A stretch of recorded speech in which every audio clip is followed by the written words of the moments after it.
Prions au nom de Jésus. Plus de toi, Seigneur, plus de ta ressemblance.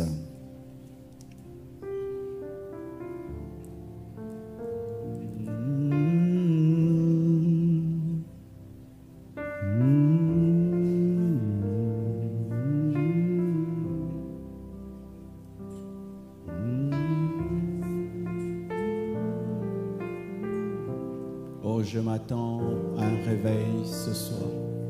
Oh Dieu. Plus de toi, Seigneur, plus de toi, plus de ta ressemblance, plus de toi, plus de discernement de ta voix, de ta volonté, Seigneur, plus de toi. Chante avec nous. Plus de toi, Seigneur, plus de toi. Fais-en ta prière. Plus de ta ressemblance, plus de toi.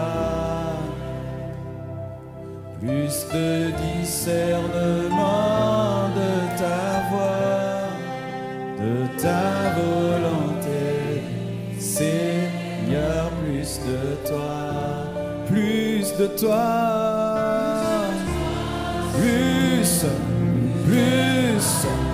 plus de toi, Shaya, plus de toi, Seigneur.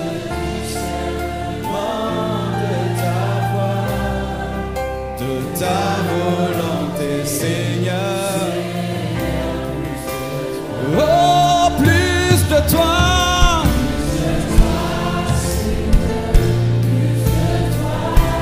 Plus, plus.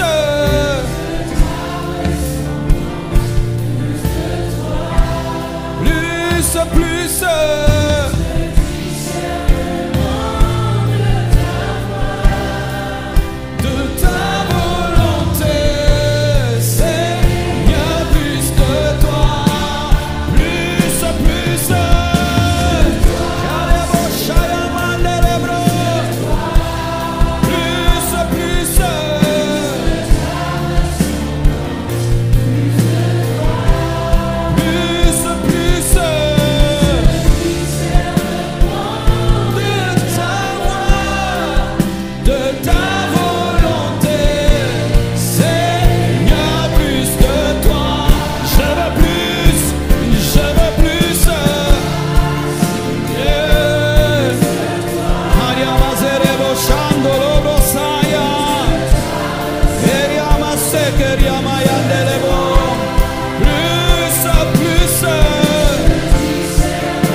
ta volonté.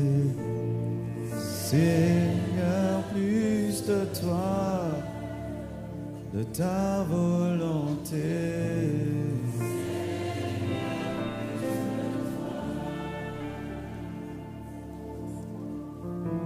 Nous voulons te ressembler.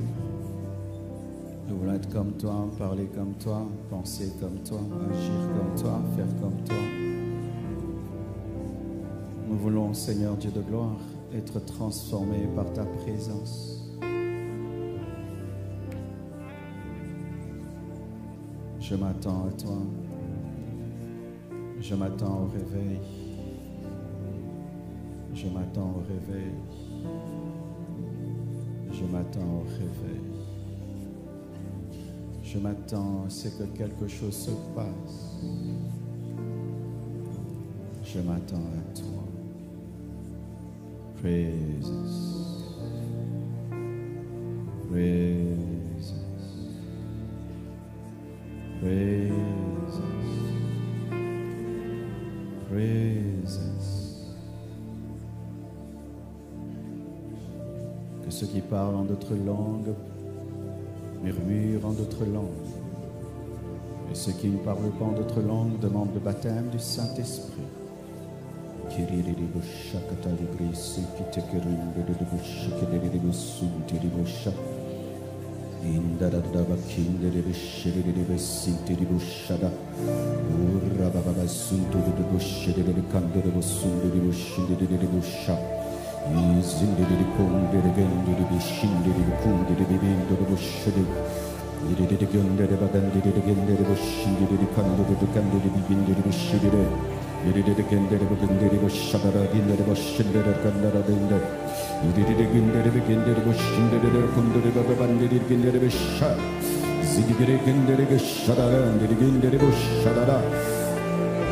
Hallelujah, hallelujah, hallelujah, hallelujah, hallelujah, hallelujah, hallelujah, hallelujah, hallelujah, hallelujah, hallelujah, hallelujah, hallelujah. Ruko mazikirigim mandarede shindelege sunderibusha. Zuka begerinde gezikete karunda gahindelege shaya.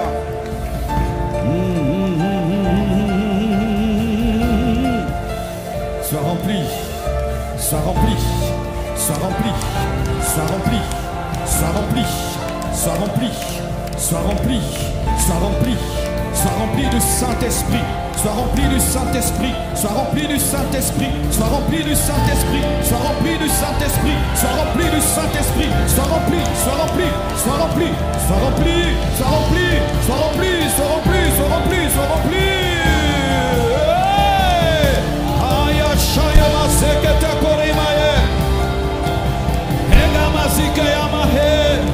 Oh, sake mayoto shadagea he, manderia sukeria boshatakaya, yorobesea, alléluia. Sois rempli, sois rempli, sois rempli, sois rempli, sois rempli. Rempli, rempli, rempli.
ta destinée.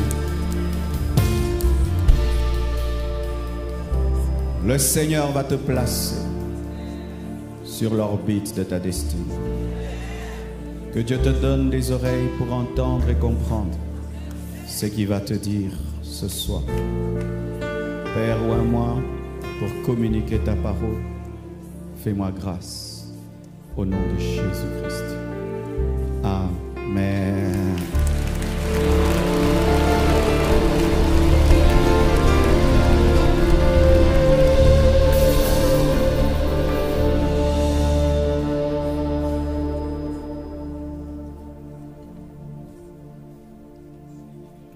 La Pentecôte de la Samarie ou le réveil de la Samarie.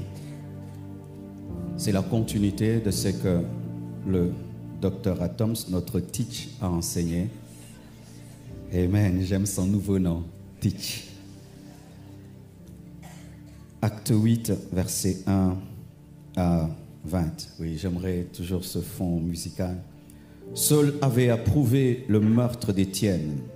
Il eut ce jour-là une grande persécution contre l'église de Jérusalem. Et tous, excepté les apôtres, se dispersèrent dans les contrées de la Judée et de la Samarie.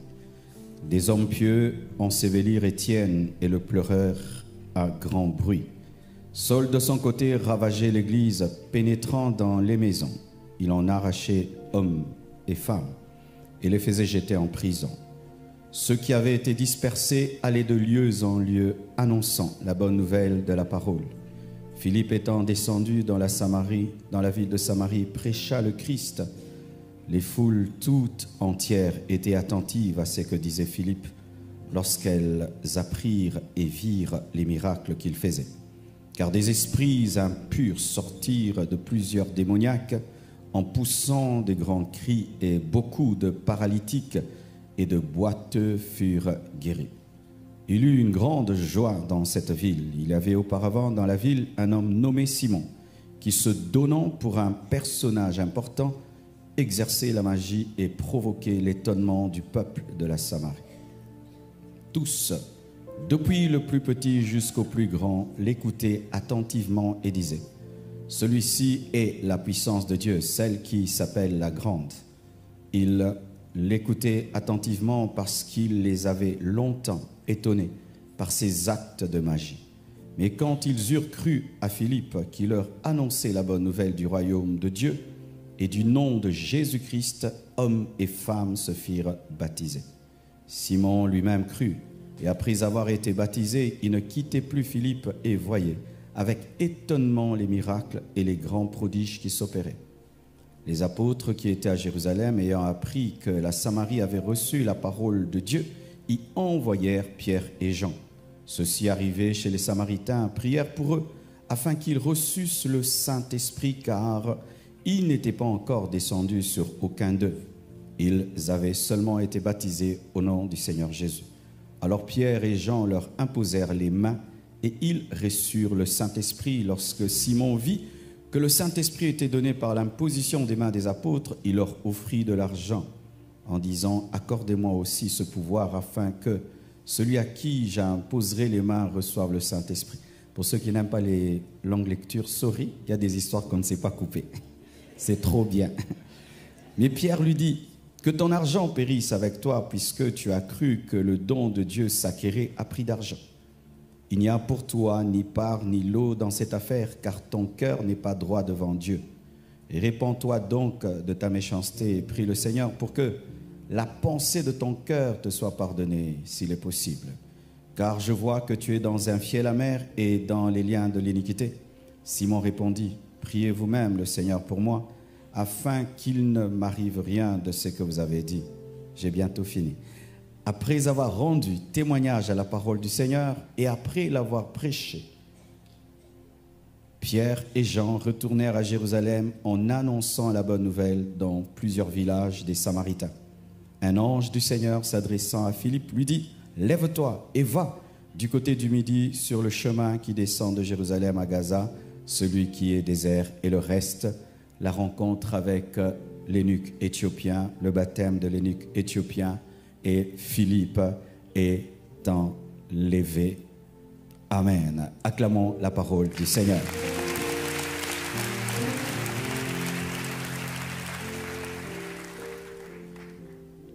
La Pentecôte de la Samarie ou le réveil de la Samarie. Samarie vient du mot hébreu shorom, qui signifie hauteur ou montagne. C'est seulement à cause de sa topographie. La Samarie était la capitale du royaume du Nord, qu'on appelait Israël, différemment du royaume du Sud, qu'on appelait Juda. Juda avait comme capitale Jérusalem et le royaume du Nord avait comme capitale la Samarie. La Samarie a connu une histoire triste, c'est que les Assyriens, lorsqu'ils ont déporté les Juifs qui étaient en Samarie, ils sont venus peupler la Samarie en y amenant des fausses doctrines, des idoles, le paganisme. Ainsi, les Samaritains qui étaient restés en Samarie, après la déportation, s'étaient mélangés aux Assyriens. Et les Assyriens avaient beaucoup de dieux. C'étaient des polythéistes. Ils avaient des dieux comme Ashur, Sin, Hadad, Enlil, Marduk. Ne soyez pas impressionnés par tout ça, ce sont des démons.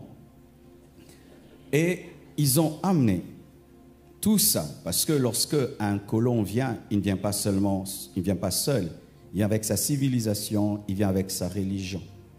Et les Samaritains étaient, pour les Juifs purs, une race hybride, une race mélangée. Ainsi, les Juifs purs se trouvaient supérieurs aux Samaritains, de sorte que lorsque un Juif devait passer par la Samarie, il préférait des fois un long détour parce que pour eux, ils étaient impurs, c'était des hybrides. Mais les Samaritains avaient une religion monothéiste, même s'ils avaient été colonisés par des polythéistes. Ils croyaient en Dieu, Elohim, en Dieu, l'Éternel. C'est pourquoi vous comprendrez la conversation entre la femme samaritaine et Jésus. Elle attendait un Christ, elle attendait un Messie, elle parlait de Jacob, parce que les Samaritains croyaient en la Bible, mais seulement aux 5 premiers livres, le Pentateuque. Le reste, ils ne croyaient pas. Ils avaient des convictions différentes des autres Juifs. Pour eux, la montagne sacrée, c'était Garizim. C'est là pour eux que Dieu a parlé à Moïse. C'est là que même Abraham a rencontré Dieu lorsqu'il devait donner Isaac. Il y avait de telles contradictions entre eux et les Juifs. Et ils pouvaient à la fois être monothéistes, mais croire aussi à la divination. C'est pourquoi un Juif, lorsqu'on l'insultait, on lui disait « tu es samaritain », c'était vraiment un grand mépris. Même une fois, on a dit à Jésus-Christ « tu es un samaritain, tu es un démon, tu es un samaritain ». Mes frères et sœurs, lorsque nous lisons certains versets, la Bible nous dit, par exemple, dans Jean 4, verset 9, là-dessus, la femme samaritaine lui dit, « Comment toi, qui es juif, me demandes-tu à moi, à boire à moi, qui suis une femme samaritaine ?» Les Juifs, en effet, n'ont pas de relation avec les Samaritains. Nos pères ont adoré sur cette montagne, et vous vous dites que le lieu où il faut adorer est à Jérusalem. Dans Jean 8, verset 48, les Juifs répondirent et lui dirent, « N'avons-nous pas raison de dire que tu es un Samaritain et que tu es un démon ?» Ils étaient méprisés. Et là, c'est terrible. Dans Luc 9, verset 52 à 55, Jésus envoya ses disciples. Il envoya devant lui des messagers qui se mirent en route et entrèrent dans un bourg des Samaritains pour lui préparer un logement. Mais on ne le reçut pas parce qu'il se dirigeait sur Jérusalem. Lorsqu'on voyait que ta trajectoire allait sur Jérusalem, les Samaritains ne pouvaient te recevoir. Vous voyez l'antagonisme qu'il y avait entre les Juifs et les Samaritains. Les disciples Jacques et Jean, Jean le doux Jean, voyant cela dire, « Seigneur, veux-tu que nous commandions que le feu descende du ciel et les consume ?»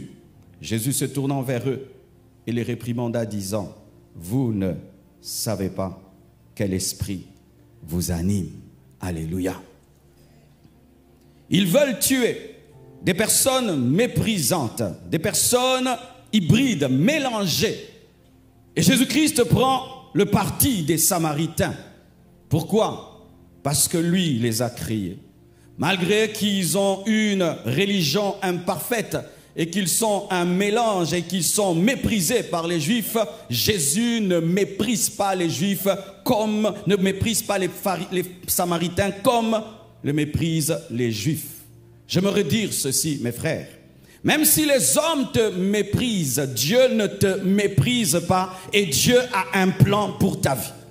Même si les gens tiennent compte de tes origines pour te juger, Dieu ne tient pas compte de tes origines pour te juger, mais il tient compte du plan qu'il a pour toi.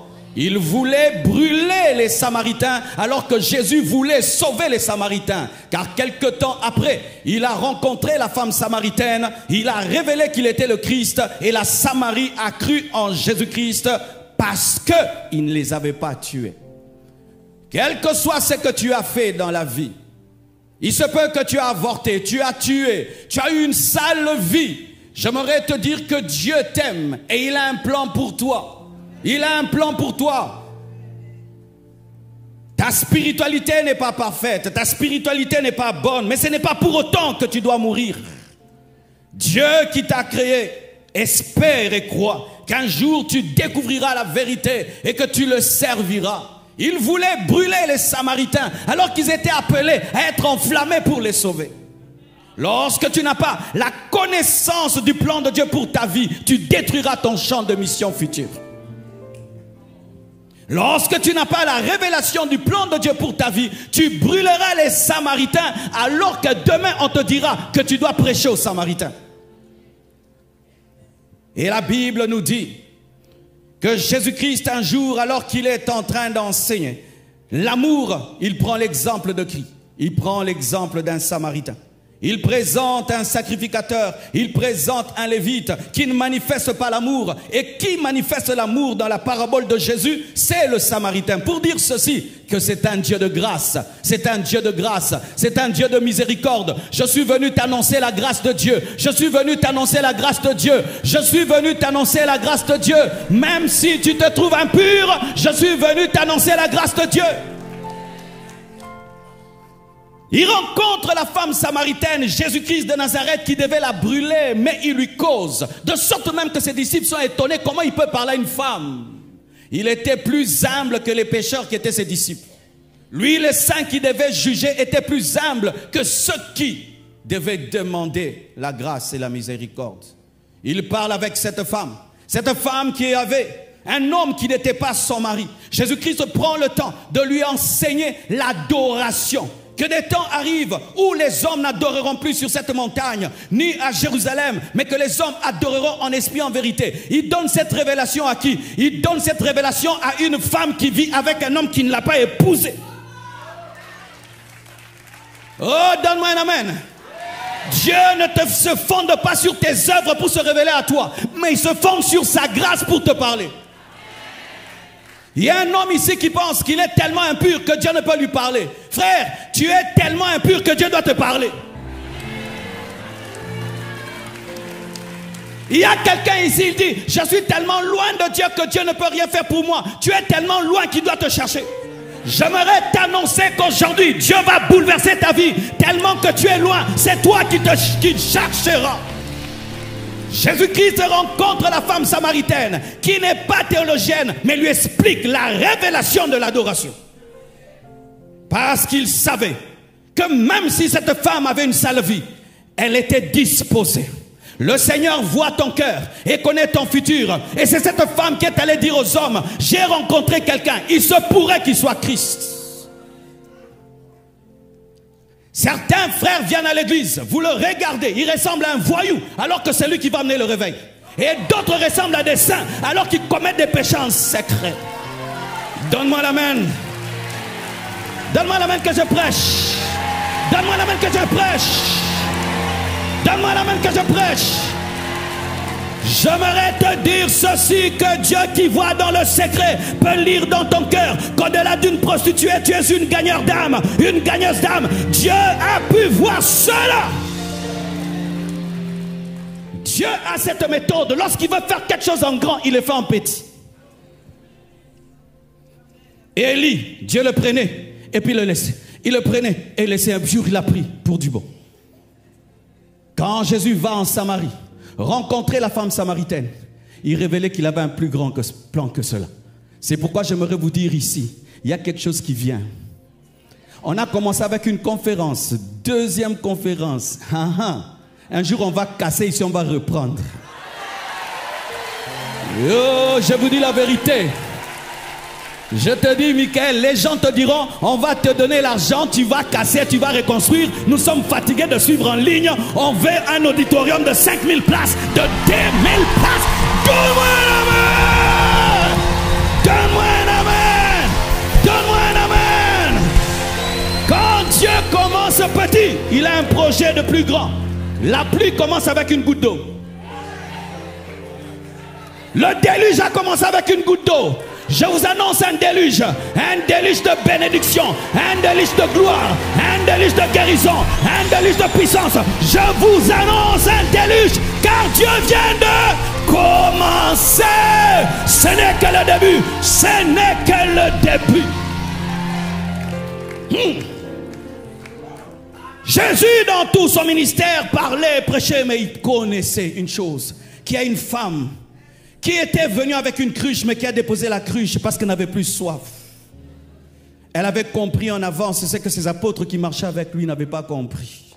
Car tu peux être physiquement proche d'un leader, mais tu es loin spirituellement de lui. Ce n'est pas parce que tu es à côté d'un leader que tu comprends sa dimension. Et ils étaient étonnés qu'il cause avec une femme alors qu'il était venu chercher une femme. Jésus était venu sur la terre chercher une épouse. Ils sont étonnés que le rabbi cause avec une femme. Proche de lui, mais perdu près de lui. Donne-moi l'amen. Nous sommes en train de parler de la Pentecôte.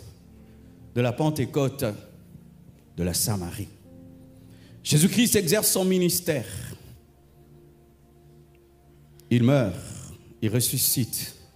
Et puis il dit à ses disciples, attendez, vous recevrez une puissance. Le Saint-Esprit survenant sur vous. Et vous serez mes témoins. À Jérusalem, en Judée, en Samarie, jusqu'aux extrémités de la terre. Tu ne peux atteindre les extrémités de la terre sans passer par la Samarie. Et tu ne peux atteindre la Samarie sans passer en Judée. Et tu ne peux atteindre Judée sans venir de Jérusalem. C'est Jérusalem, ta famille, Judée, tes amis, Samarie, tes ennemis, et puis les extrémités de la terre. Avant de teindre les extrémités de la terre, tu dois évangéliser à tes ennemis, aux gens que tu méprises. La porte des extrémités de la terre, ce sont les gens que tu méprises. Tant que tu n'évangéliseras pas et tu ne seras pas capable d'évangéliser les gens que tu méprises, tu n'auras pas les extrémités de la terre. Il est possible que ton ministère s'arrête à Jérusalem parce que tu as le mépris des Samaritains. Et ainsi tu mourras sans jamais toucher les extrémités de la terre, parce que la porte des extrémités de la terre, c'est la Samarie. C'est l'endroit que tu n'aimes pas, l'endroit que tu évites, c'est là où il y a l'explosion de ta vie. L'endroit que tu évites, c'est l'endroit où il y a l'explosion de ta vie. La Samarie est la porte des extrémités de la terre. Dieu ne t'appelle pas seulement à toucher ta famille, à toucher tes amis, mais à toucher aussi tes ennemis. C'est alors que tu prêcheras aux gens que tu ne connais pas. Donne-moi la main que je te parle. Il est temps que tu prêches à ceux qui refusent de te donner de l'eau. Il est temps que tu évangélises tes ennemis. Nous demandons trop la mort de nos ennemis. Demandons le salut de nos ennemis. L'église ne fait que tuer les ennemis. Tu me hais, que Dieu te tue. Tu ne m'aimes pas, que Dieu te tue. Non, il faut qu'il soit vivant pour que tu le convertisses. L'heure est arrivée d'aller prêcher à tes ennemis, d'aller prêcher aux gens qui te méprisent, d'aller prêcher aux gens qui sont contre toi. La Samarie.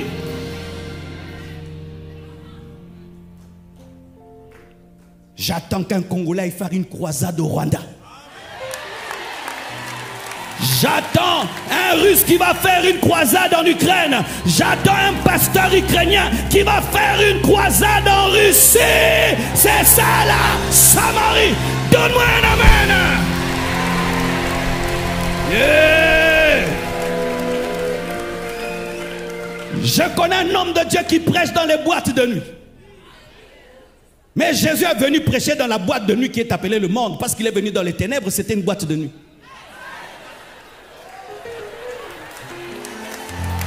Pour les anges, Quand Jésus prêchait dans le monde, c'était une boîte de nuit. Mais il est venu. Mais toi, si tu me vois sortir d'une boîte de nuit avec ma Bible, le pasteur a prêché. Non, c'est la Samarie. Allez prêcher dans les boîtes de nuit. Tu dis au DJ, arrête la musique, je vais prêcher. Tu n'as pas péché, tu n'as pas péché, tu n'as pas péché. Tout le monde veut prêcher ici. Ici, nous sommes déjà sauvés. Ici, nous sommes déjà purs. Ici, nous sommes déjà délivrés. Allez vers les Samaritains.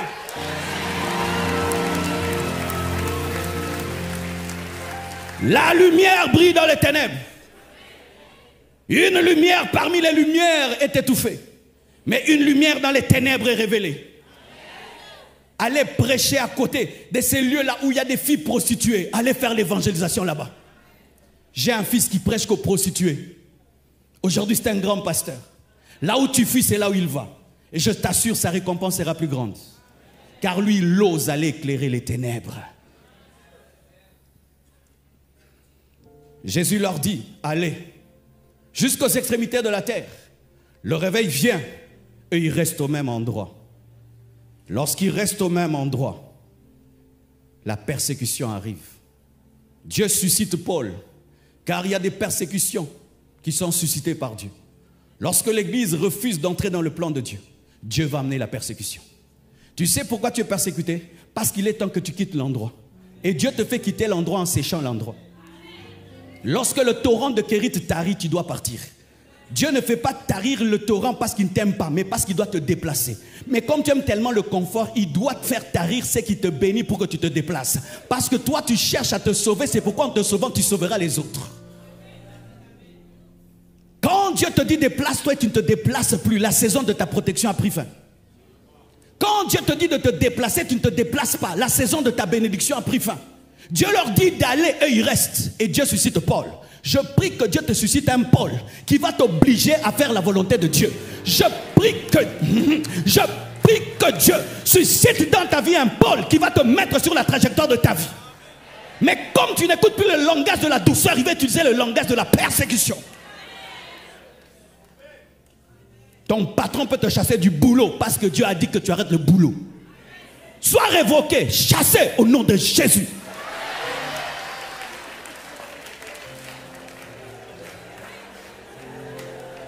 Oh, donne-moi la main. Comment est-ce que Joseph s'est retrouvé en Égypte? Il a voulu y aller. C'est la jalousie, c'est la haine qui l'ont amené là-bas. Mais la jalousie et la haine, c'est une mauvaise chose. Mais c'est une bonne chose pour quelqu'un qui n'a pas compris. Il y a des choses que tu comprendras par la douleur et par les blessures. Et je prie qu'on te blesse. Je prie qu'on te chicote. Car le cheval, pour aller plus vite, il faut le cravacher. Qu'on te cravache et tu vas courir. Je savais que tu n'allais pas aimer ça. Mais c'est la vérité. C'est la vérité. Lorsque tu décides de bâtir un endroit où Dieu ne t'a pas dit de bâtir, il va te chasser. Et on chasse les disciples. La persécution. Tout le monde s'en va, sauf les apôtres. Ah. Non, Dieu est terrible. Lorsque l'église devient grande, les offrandes grandissent. Et les plaintes grandissent. Les syndicats grandissent. Nous, les veuves hellénistes grecs, on ne nous donne rien. On donne tout aux juifs. Injustice, injustice, injustice. Les apôtres disent, il n'est pas bon qu'on soit distrait par les tables. Établissez des gens qui vont faire le travail à notre place. Et on cherche des gens remplis du Saint-Esprit. Et parmi eux, il y a un homme qui s'appelle Philippe. Philippe est appelé pourquoi? Parce qu'il y a un problème. S'il n'y avait pas de plainte, il n'y aurait pas Philippe. Son ministère, entre guillemets, est comme un peu charnel. Parce qu'il est déclenché par les plaintes. Il a comme un sous-ministère parce que les autres doivent se concentrer à la parole et à la prière. Lui, il doit compter l'argent et les pains. Mais pendant qu'on les choisit, on les amène, les diacres, 7 diacres auprès des apôtres et les apôtres leur imposent les mains. C'est là que quelque chose entre. Les circonstances peuvent être naturelles, mais tu peux recevoir quelque chose de surnaturel dans le naturel. Lorsqu'on lui impose les mains, les gens pensent qu'on lui impose les mains seulement pour être diacre, alors qu'il reçoit un transfert d'autre chose, mais qui n'est pas encore manifesté. Il y a des choses en toi que tu connais, d'autres que tu ne connais pas. Et certains, vous comptez encore l'argent et vous comptez les pains alors que vous devez compter les béquilles. Mais comme cela n'est pas encore révélé par les circonstances, tu penses que tu n'es qu'un diacre alors que tu es un évangéliste. Mais il faudrait qu'il y ait une persécution pour révéler que le diacre est un évangéliste. Et ainsi tu seras dans la trajectoire de ta vie et ton potentiel sera révélé. Je prie que tu sois chicoté pour que l'évangéliste sorte et se manifeste. Parce que toi tu penses que tu as été imposé les mains seulement pour compter les pains alors que tu dois compter les âmes. Donne-moi l'amen, hein? Alléluia. Lorsqu'il y a la persécution, tout le monde s'enfuit pour sauver sa vie. Et Philippe, le diacre, dites Philippe le diacre, se retrouve où? En Samarie. Dieu avait dit, allez jusqu'en Samarie. Qui va en Samarie? Ce ne sont pas les apôtres, c'est le diacre. Comme l'a dit l'homme de Dieu à Toms. Tu attends que Pierre puisse y aller. C'est toi qui vas le précéder, lui viendra. Tu attends que ton pasteur puisse aller. Toi, tu iras à l'université. Tu vas amener un réveil, lui viendra baptiser les gens. Tu attends que nous puissions tout faire pour toi. Toi, tu vas commencer. Nous, on viendra pour affermir et ajouter. Il est temps que tu comprennes que les apôtres ne peuvent pas tout faire, mais que malgré que tu penses ne pas être parmi les leaders, dans le plan de Dieu, tu es un leader. Dans le plan de Dieu, tu es un leader. Dans le plan de Dieu, tu es un leader. Et ainsi, il se retrouve en Samarie. Et il prêche la parole. Il prêche Jésus. Il fait marcher des paralytiques. Il ouvre les yeux des aveugles. Et il convertit un magicien. Les magiciens deviendront tes disciples. Les magiciens deviendront tes disciples. Les magiciens deviendront tes disciples. Toi qui penses que tu n'es qu'un diacre, il y a autre chose en toi. Tu vas convertir des hommes qui sont liés par les puissants des ténèbres. Tu vas délivrer des hommes qui sont liés par les puissants des ténèbres. Mais pas dans l'église de Jérusalem, en Samarie. Tu n'exploseras pas là où Pierre est. Il va te bloquer. Comment tu vas prêcher ici? On a 1000 séries de prédications. Là où il y a Pierre, Philippe ne peut exploser. Parce que Pierre a beaucoup de choses à dire. Parce qu'il doit vous révéler comment il dormait avec Jésus. Mais si tu vas en Samarie, là maintenant tu auras la liberté et tu inviteras un jour Pierre. J'attends que tu m'invites un jour dans ta croisade. Hey, j'attends que tu m'invites un jour dans ta croisade d'évangélisation. Afin que je prêche la parole. Tout le monde veut prêcher à Jérusalem alors que toi tu es appelé apôtre de la Samarie. Waouh, regardez-moi cet écran avec cette colombe. Certains même jusqu'à ta mort tu ne monteras jamais ici.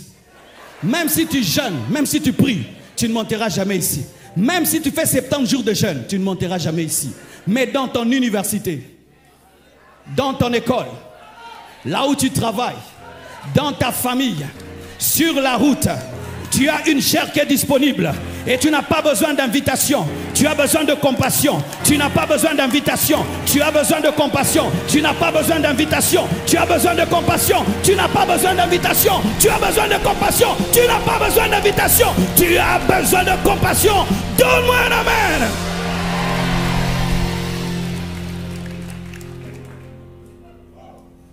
Je n'ai prêché qu'une seule fois devant mon pasteur. Un dimanche pendant 5 minutes, c'est tout. Et il m'avait donné la prédication pour être sûr que je connais la Bible. C'est tout. Après, il est parti aux États-Unis. Je n'avais pas besoin de prêcher devant lui. J'avais besoin de prêcher aux âmes perdues. Des fois, certains fils, vous cherchez à prêcher devant nous pour nous démontrer que vous connaissez. Même si je dis que tu connais, ça fait quoi? Va sauver quelqu'un. Va en Samarie. Va en Samarie. Va en Samarie. Va en Samarie. Va en Samarie. Va en Samarie. Va en Samarie. Je prêchais à l'université. J'ai appris à prêcher où? À l'université. On ne me donnait pas la chair à l'église. Mais à l'université, je prenais la chair quand je voulais. C'est là que j'ai appris qu'il faut introduire comme ça, conclure comme ça, captiver comme ça. S'ils dorment, tu les réveilles comme ça. C'est à l'université que j'ai appris cela. Comment tu peux faire que tes propres amis t'écoutent? Alors que certains, ils ont 10 sur 10 pendant que tu as 6. C'est quand tu apprends. Même si tu es pauvre, tu peux parler aux riches. Et dire que Dieu te bénisse et qu'il t'ajoute encore, mais tu n'as même rien vu. J'ai appris ça à l'université. Il n'y a pas une meilleure école que la pratique. Tu es rempli de théories. Tu es rempli de théories. Mais tu dois pratiquer ce que tu connais. Et c'est que j'aime en Philippe. Malgré qu'il était diacre, il connaissait la parole. Car il a prêché Christ. Lorsque tu es à côté de ton père spirituel, sois concentré. Car il y a un jour, il ne sera pas là, mais ce sera toi qui seras le père spirituel. Que beaucoup de fils sont distraits à côté de leur père. Distraits à côté de leur père. Vous entrez au bureau, vous ne posez pas de questions sur la Bible. Vous entrez au bureau, vous ne posez pas de questions sur le ministère. Vous entrez au bureau, vous ne posez pas de questions sur les vrais secrets de la vie chrétienne. Et un jour, tu te retrouves en Russie. Et là-bas, le pasteur ne peut arriver. Mais il y a des âmes qui ont besoin de Dieu, mais tu ne connais rien. Alors que tu étais à côté de quelqu'un qui connaissait. Tu ne connais rien parce que tu étais distrait à côté de celui qui connaissait. C'est pourquoi j'ai toujours déconseillé aux collaborateurs, pendant qu'il y a culte, d'être dehors en train de causer. Pendant qu'il y a culte, d'être dans des bureaux en train de taper sur des ordinateurs. Il y a un temps pour taper sur les ordinateurs. Un temps pour fermer l'ordinateur et écouter la parole. Parce qu'un jour, tu seras en Samarie et Pierre ne viendra pas au commencement. Ils prêchent. Ils sont guéris. Ils sont délivrés. Ils croient. Ils sont même baptisés. Mais ils n'ont pas le baptême dans le Saint-Esprit. Quelle que soit la dimension dans laquelle Dieu va t'utiliser, tu n'auras pas tout. Et tu ne feras pas tout. Dieu t'humiliera toujours, enfin qu'il y ait en toi des failles, enfin qu'ils soient complétés par d'autres personnes. Dieu n'appelle pas des omnipotents.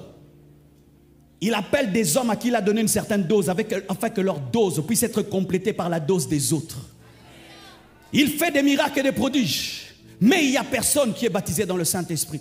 C'est alors que les apôtres, Jean et Pierre, vont en Samarie, afin de compléter son travail.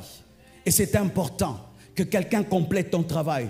C'est une humiliation qui est bonne, afin que tu saches que tu n'es pas le père du réveil, mais tu n'as été qu'un instrument du réveil. Réjouis-toi toujours lorsque quelqu'un complète ton œuvre, ça te garde dans l'humilité. Réjouis-toi toujours lorsque quelqu'un complète ton travail, c'est la preuve que tu n'es pas Dieu. Ne sers pas Dieu comme si tu es parfait. Ne sers pas Dieu comme si tu connais tout. Tu es en train de créer une secte. Je ne suis pas le meilleur prédicateur du monde, je le sais déjà. Je ne suis pas l'homme de Dieu le plus loin du monde, je le sais déjà. Le fait de le savoir m'aide à recevoir de quelqu'un. Mais si tu ne le sais pas, tu seras humilié et tu seras jaloux de quelqu'un d'autre. Regardez, dans la dimension de la puissance, il est plus aisé de voir des baptêmes dans le Saint-Esprit. Mais voir des paralytiques qui marchent, des aveugles qui voient, c'est dur. Lui, il voit ce qui est difficile, mais ce qui est simple, il ne voit pas. Quelle humiliation. C'est ce qui m'est arrivé. Je suis à la Charletière avec l'homme de Dieu, Campion. Je prie. Une dame, je lui arrache la béquille. Gloire à Dieu. Je rentre à la maison, mon fils a la fièvre. Je prie, il ne guérit pas. Tu pries pour les autres, ils ont des enfants. Toi, tu n'as pas des enfants. Tu ouvres en deux la main rouge, mais tu es bègue. Ainsi, pour que tu saches que ce n'est pas toi qui manipule l'onction et qui manipule la puissance de Dieu, mais c'est Dieu qui t'utilise. Car si tu pouvais tout faire, tu allais accorder la guérison, la délivrance et le baptême du Saint-Esprit, mais là tu es bloqué. Tu touches, il ne parle pas en langue. Tu pries, il marche. Dieu nous donne des particularités. Ne cherche pas tout, cherche ce qui est à toi. Ne cherche pas à tout faire. Dieu ne t'appellera jamais à tout faire. Mais Dieu te donnera un couloir. Aime ce couloir. Garde ce couloir. Et sois complété par les autres couloirs. Car Dieu n'appelle pas un homme, il appelle des hommes. Quand Dieu t'a appelé, il a appelé Pierre. Il a appelé Jean. Il a appelé une équipe. La Pentecôte n'engendre pas des Lucky-Lucky. Je ne crois en personne, je n'aime personne. Moi, c'est seulement Jésus. Archi faux. Ils étaient dans le même lieu. La communion fraternelle. La communion fraternelle. Je crois en ton ministère, tu crois en mon ministère. Je crois en ton don, tu crois en mon don. Regardez. Ils arrivent là. Ils n'humilient pas. Ils n'humilient pas Philippe. Lorsque tu trouves Philippe être utilisé, même si tu es Pierre, respecte-le. Oh, va là, toi. N'est-ce pas, tu étais diacre? Non, tu vas créer en lui la rébellion et l'impolitesse. Il va te dire, maintenant, je suis évangéliste. Cher pasteur, lorsque ton fils manifeste une dimension nouvelle, ne la brise pas, ne la détruis pas. Sois dans la joie et sois heureux. de voir celui à qui tu as imposé les mains pour compter l'argent, commencer à compter les béquilles. Ne viens pas dire, petit, tu as touché la magie. Petit, viens un peu là. C'est quoi ça? Mais c'est toi qui m'as dit que Dieu peut tout faire. Maintenant, Dieu fait tout. Comment tu me combats? C'est toi qui m'avais dit que le surnaturel, mais je manifeste. Pourquoi tu combats? Ne combattez pas Philippe qui fait marcher les paralytiques, mais accompagnez Philippe lorsqu'il fait marcher les paralytiques et ajoutez ce qu'il n'a pas fait. Alléluia. Et ils aident Philippe. Et Philippe se soumet à eux. Ce n'est pas parce que Dieu t'a utilisé que tu dois changer l'histoire. Ce n'est pas parce que Dieu t'a utilisé que tu dois tomber dans la rébellion. Malgré qu'il fait marcher des paralytiques et il déclenche un réveil, lorsque les supérieurs arrivent, il leur donne la place. Le réveil n'engendre pas des rebelles. Le réveil n'engendre pas des rebelles. Des hommes qui, parce qu'ils sont utilisés, ils ne respectent pas Jean, ils ne respectent pas Pierre.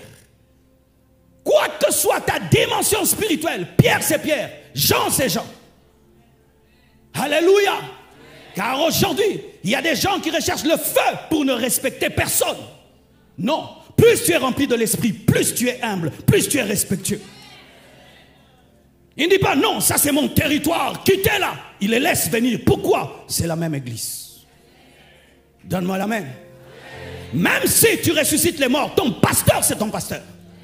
Même si tu ouvres les yeux des aveugles, ton pasteur c'est ton pasteur. Quelle que soit la dimension dans laquelle tu opères, tu te soumets. Parce que l'église c'est aussi une armée. Oui, beaucoup de gens ne veulent plus qu'on parle de soumission dans l'église. C'est seulement la soumission dans le mariage.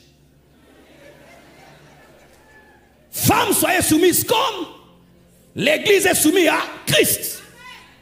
Dans l'église, il y a la soumission. Sinon, ça crée le désordre. Mes frères, les miracles et les prodiges, ça enfle. Hein? Quelqu'un vient comme ça, la jambe est courbée, et se redresse. Le pasteur prêche, il n'y a rien. Toute l'église ira chez qui? Chez toi. Tu pries comme ça, les morts ressuscitent. Le pasteur prêche seulement, il n'y a rien. Les fidèles vont dire qui est leur pasteur. C'est toi. Et ils ne savent pas ces choses-là d'autorité. C'est toi qui dois les ramener. Non, ça c'est Pierre, ça c'est Jean. Mais regarde, Pierre est venu. Il n'a pas fait marcher les paralytiques. Il a amené la dimension du baptême de l'esprit.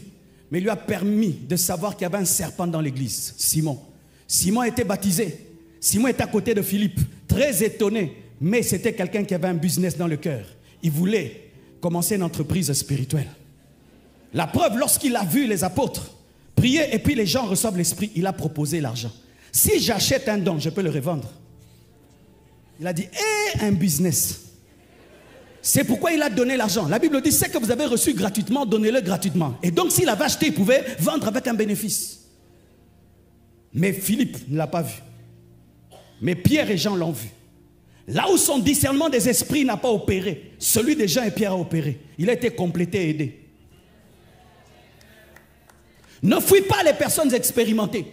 Ne fuis pas les personnes expérimentées. Ne fuis pas les personnes mûres. L'un des problèmes dans l'église, lorsque les jeunes commencent à recevoir la puissance, qu'est-ce qu'ils font en premier? Ils fuient les aînés.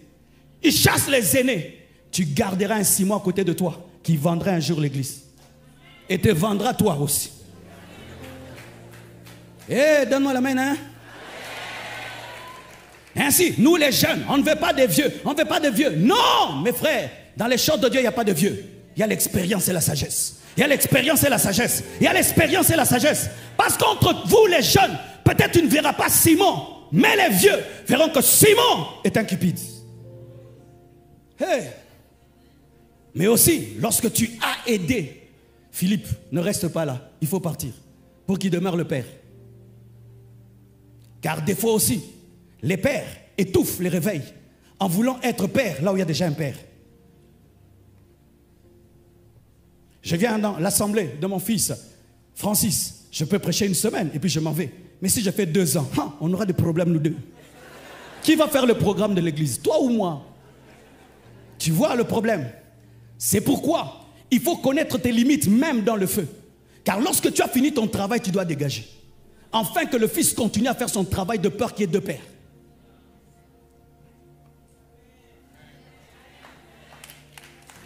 Le jour que je me suis marié et j'avais ma maison et mon père est venu, bizarrement c'est moi qui étais assis sur la chaise principale de la maison. J'ai dit, vieux, m'a changé.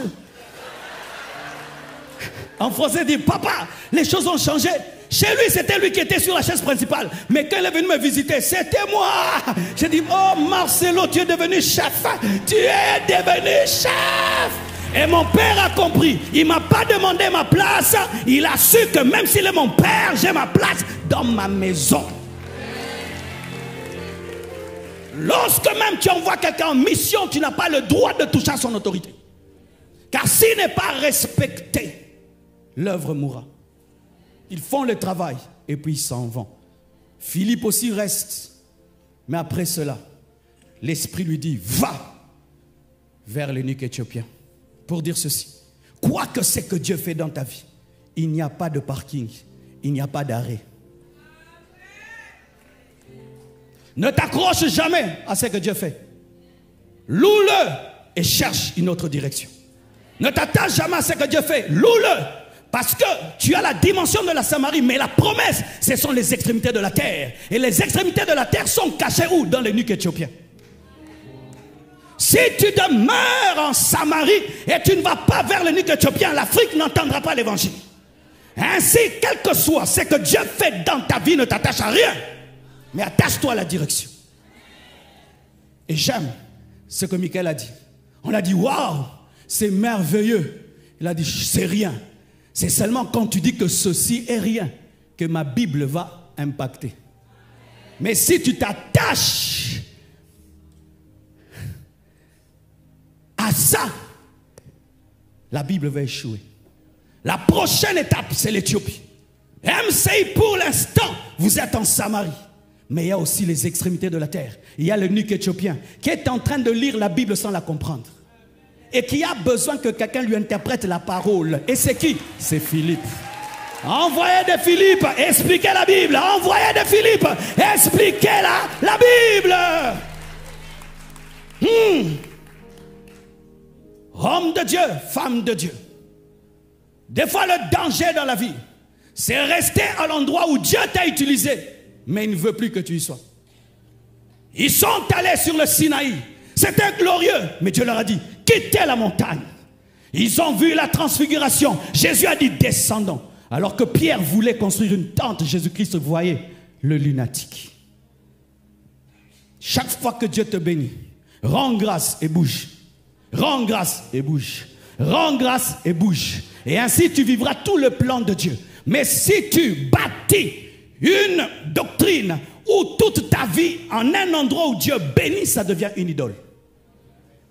C'est ainsi que beaucoup de destinées s'arrêtent, parce que tu t'arrêtes à une partie de ce que Dieu voulait faire. Je dis des choses, hein? Alléluia. Je dis des choses. Tu t'es marié, gloire à Dieu, la vie continue. Oh mon mari, oh, j'en ne veux plus. Oh, depuis que toi tu t'es marié, tu ne dis plus le Saint-Esprit. Hein? Jean, tu t'es assis là où Dieu veut continuer. Ah. Il va, il rencontre l'eunuque éthiopien. Il prêche, il explique à l'eunuque éthiopien. L'eunuque éthiopien demande le baptême. Et il le baptise à l'instant sans enseignement de baptême. Oui. On n'est pas obligé de donner des enseignements de baptême à quelqu'un qui a déjà cru. Parce que la condition pour être baptisé n'est pas l'enseignement de baptême, mais c'est la foi. Si quelqu'un a la foi, même maintenant, il peut être baptisé. Nous retardons trop les baptêmes des gens et certains abandonnent Dieu après, avant même le baptême, parce qu'on donne des enseignements même de 6 mois du baptême. Baptismos, plongé dans en grec, en hébreu. Il a seulement la révélation de Jésus, du coup, il est baptisé. Et directement, Philippe disparaît. Qui disparaissait dans la Bible? Élie. Le diacre avait la dimension d'Élie en lui. Mais ça ne pouvait être révélé que s'il va en Samarie. Il y a des choses en toi. Il y a des choses en toi. Il y a des choses en toi. Mais tu dois travailler. Tu dois sortir. Tu dois aller. Et tu découvriras que tu as la dimension d'Élie. Oh, donne-moi l'amen. Donne-moi l'amen. Le diacre a disparu. Pierre n'a jamais vécu ça. Matthieu n'a jamais vécu ça. Le diacre prêche et il disparaît. Il disparaît.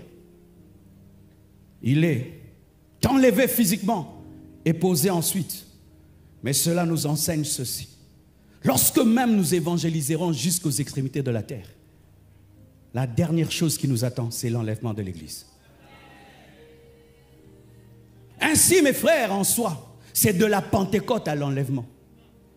Ce n'est pas de la Pentecôte aux extrémités de la terre. Car si même nous gagnons Jérusalem, Judée, Samarie, jusqu'aux extrémités de la terre, et nous-mêmes ne sommes pas enlevés, c'est un échec. Tu as le feu de Dieu, gloire à Dieu. Est-ce que tu seras enlevé? Tu fais marcher des paralytiques, gloire à Dieu. Est-ce que tu seras enlevé? Tu ouvres les yeux des aveugles, gloire à Dieu. Est-ce que tu seras enlevé? Tu pries puissamment, gloire à Dieu. Est-ce que tu seras enlevé? Tu as influencé le monde entier, un ministère international, c'est bien.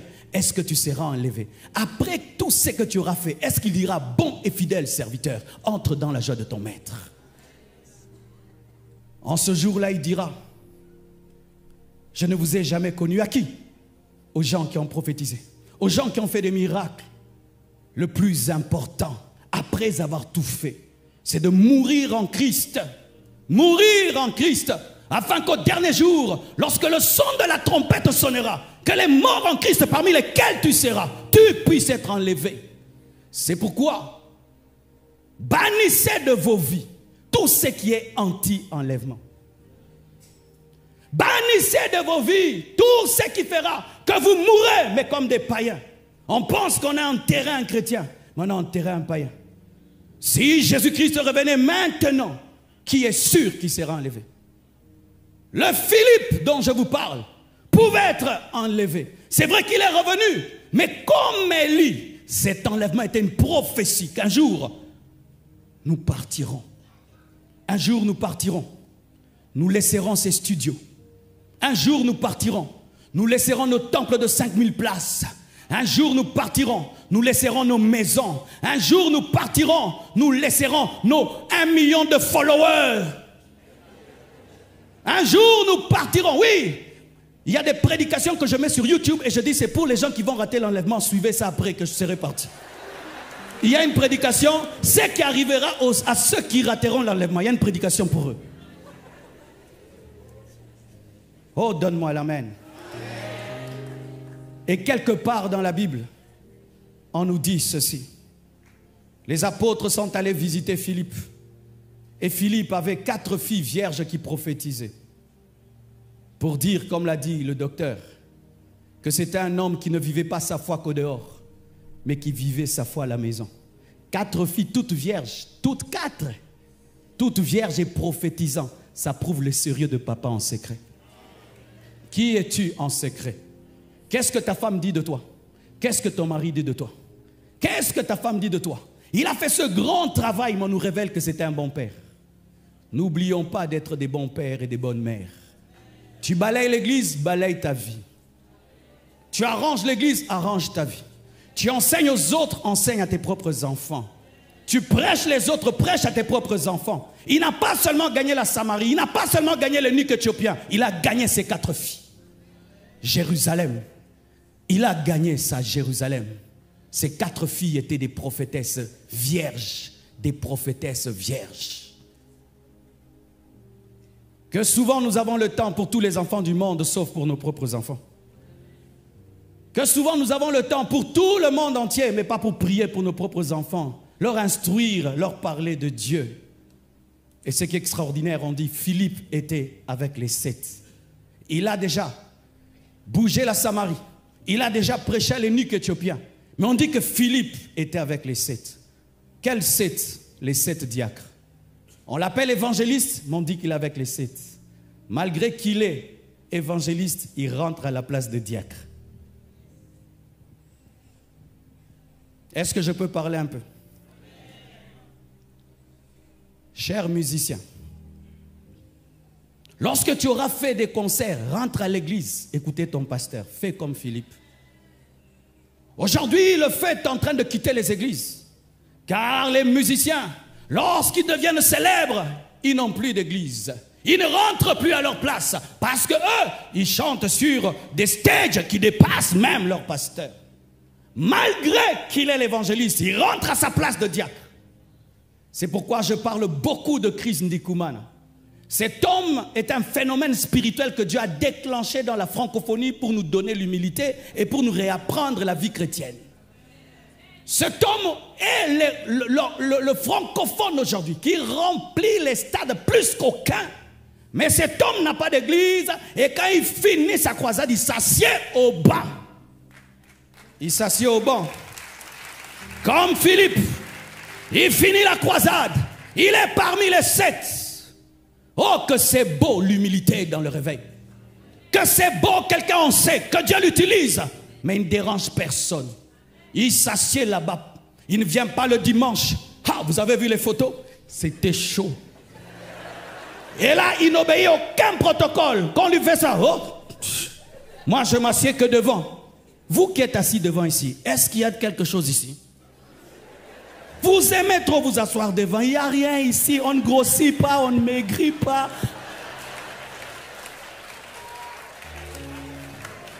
Moi, je m'assieds seulement devant. Pourquoi? Parce que vu mon niveau, nous, c'est devant. Mais si ici, il y a une bombe, on va tirer sur les devants, non? Reste derrière ou devant, ce n'est pas le problème. Ce qui est important, c'est ta position en Christ. C'est ta position dans le royaume de Dieu. C'est ta position en Christ. Ce qui est important, c'est ta position en Christ. Ce n'est pas une chaise, ce n'est pas s'asseoir devant ou s'asseoir derrière. Ce qui est important, c'est ta position en Christ. Donne-moi la main. Oh. Une chaise ne te donnera rien et ne t'enlèvera rien. Rien du tout. Il finit sa croisade. Il impacte le monde. Mais il rentre parmi les 7 en train de compter les pains. Oh, l'homme des miracles compte les pains. Oui. L'homme des miracles tient le panier à l'église. Oui. Oui. L'homme des miracles, tu es au protocole. Oui. Je suis au protocole. Que nous sommes devenus orgueilleux. Il suffit que Dieu nous utilise un peu. Il faut qu'on soit traité comme un prince. Il suffit que Dieu nous utilise un peu. On refuse et on s'élève soi-même. Désormais, comme Dieu m'utilise, que personne ne joue plus avec moi dans cette église. Ça doit t'humilier. Maintenant, tu nous fais peur parce que Dieu t'a oué. C'est pourquoi même quand on vous impose les mains, même l'onction refuse d'entrer. Il dit, il a le cœur de Lucifer. Pasteur, tu es en train de oindre un rebelle. Je refuse d'entrer. Combien de services de puissance nous faisons? Combien d'impactations? Combien foncés que nous faisons après l'impactation? Peu. Pourquoi? Dieu peut lire les cœurs. Ma main ne lit pas, mais Dieu lit. Et ainsi, je peux vouloir te donner, mais Dieu refuse de communiquer. Tu peux être disciple d'Élisée, mais tu es Géasi. Et toi, tu ne recevras que la lèpre. Je vous dis la vérité. Pourquoi je prêche comme ça? Si vous suivez MCI, donc vous êtes déjà mûr, non? C'est pourquoi il faut vous cogner des choses, parce que vous êtes mûr. Les gens qui suivent MCI sont mûrs. Vous n'êtes pas des bébés. Vous êtes mûrs. Il faut qu'on vous dise les choses. Tu peux connaître la parole. Tu peux être utilisé. Reste à ta place. Reste à ta place. C'est ça d'ailleurs la beauté. La beauté. Un grand évangéliste en Afrique du Sud. Venez après le culte dimanche. Il finit une croisade au Congo. Peter Rus. Il va à l'église Réma. Il s'assied. Le pasteur prêche. Il dit Amen, Amen. Et puis il prend sa Bible. Il part. Il ne dérange personne. Et si tu fais ainsi, l'onction va demeurer. La puissance de Dieu va demeurer. Tu vivras et tu mourras. Avec l'onction, tu atteindras la dimension d'Élisée. Même dans ta mort. On jette un mort qui, tous ses ossements, il ressuscite. Parce qu'il est mort dans l'onction. L'onction nous quitte lorsque nous arrivons. Lorsque nous commençons à croire que nous pouvons nous-mêmes changer. Reste à ta place. Mais Dieu sait qui tu es vraiment. Je crois de tout mon cœur que quelqu'un a été béni. Demain, je prierai pour les gens. Demain, mais aujourd'hui. La mouvance de l'esprit qui était là aujourd'hui, c'était pour nos cœurs. Demain, tu vas tomber, ne t'en fais pas.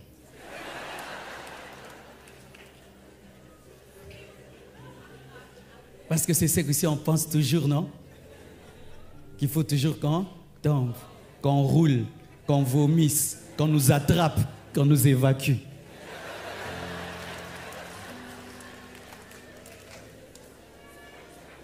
Aujourd'hui, Dieu a voulu préparer les vases. Alors qu'on préparait cette réunion, une vision nous a été donnée, des vases brisés, mais qui voulaient recevoir de l'huile. Mais ces vases devaient être agrandis. C'est quelque chose qu'on a vécu alors qu'on préparait. Et aujourd'hui, Dieu n'a voulu que préparer les vases, élargir les vases.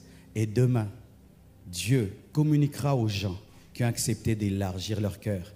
Car certains, si Dieu vous voit maintenant, vous serez des bombes pour l'Église. Vous allez faire pleurer l'Église, car il est possible. Aujourd'hui, c'est lui que nous appelons Satan, fut un oint de Dieu. Un grand oint de Dieu. C'est lui qu'on appelle aujourd'hui le diable et Satan, parce que son cœur s'est enflé. Laisse Dieu t'humilier, laisse Dieu te briser. Et si tu avais des rêves remplis d'égoïsme et d'orgueil, renonce à cela. Le feu de Dieu ne vient pas pour toi, il vient pour la gloire de Dieu et pour les autres. Que Dieu vous bénisse abondamment.